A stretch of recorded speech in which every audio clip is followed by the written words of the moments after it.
Hi everybody. In this quick video, we are going to examine how to use Excel's what if analysis tool to run a sensitivity analysis on this particular case. So in this example, we have a small store and they just specialize in selling cell phones. And this top portion is their budget or their planned sales and expenses, for example. And everything we're doing here is based on a monthly basis. So they're planning to sell 150 phones. That's the number of units that they plan to sell. Their retail price is $499. If they sold a bunch of different models of phones, for this example, we could say that's their average selling price. And then their cost to buy the phones, each unit cost is $200. These costs are what we refer to as variable costs because the costs are dependent upon the number of units or sales that they make. Below this, we have our fixed costs, our payroll at $3,500 a month, and our rent at $4,200. So these are fixed costs because these costs will remain constant every month, regardless of the amount of sales activity there is. So even if they don't sell anything, they still have to make this payroll and they have to pay this rent. So based on these planned numbers, budget assumptions, we can construct a tiny little income statement below here based on this.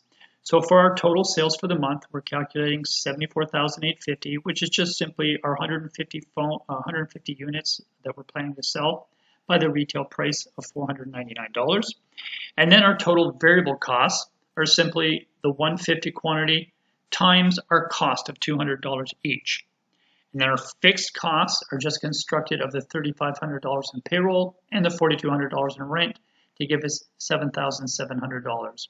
Our total expenses then, including our variable cost of $30,000 and the fixed cost, results in $37,700 in total expenses for the month. Our net income then is just our sales of $74,850 minus our total expenses and gives us a net income before tax of $37,150. So I've already set something up here to create an analysis. These rows.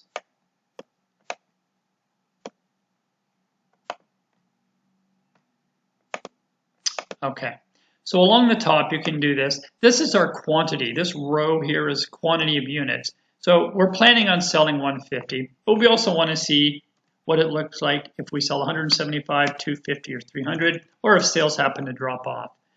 The whole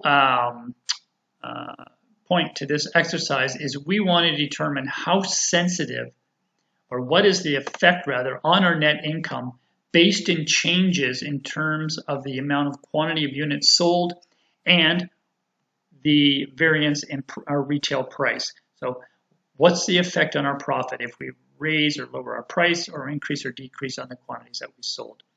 Once you get these numbers set up, the way to run this application is we'll go up to this cell right here in G6, and we want to link this to our planned profit for the month.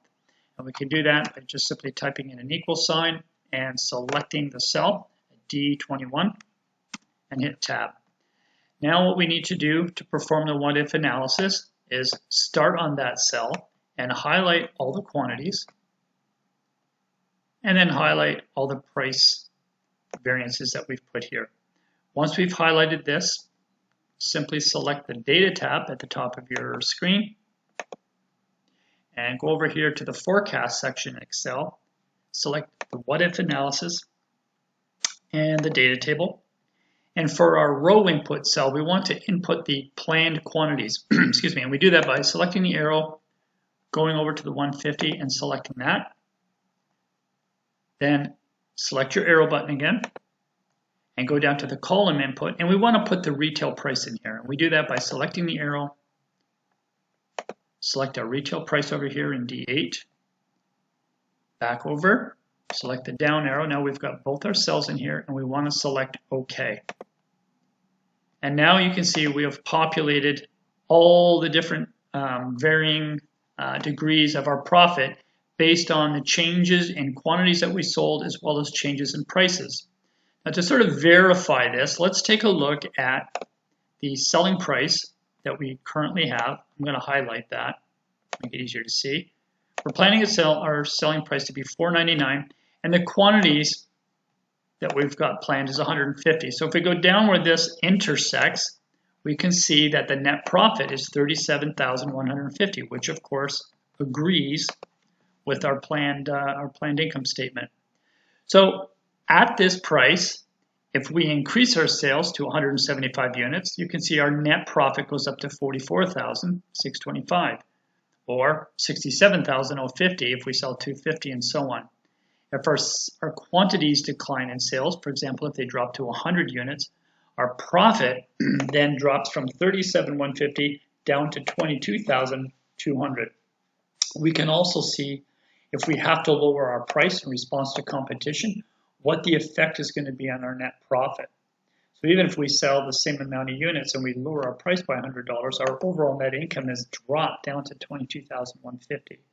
So this is an excellent tool when you're looking at trying to, for example, plan selling prices, putting on sales, making plans or budgets, and knowing exactly what the outcome of that's going to be before you implement any marketing plans. The next video, what we're going to look at is how to determine the number of units that we need to sell, okay, in order to break even as an absolute minimum to cover our costs, and also what do we need to achieve in sales on a monthly basis to cover those costs.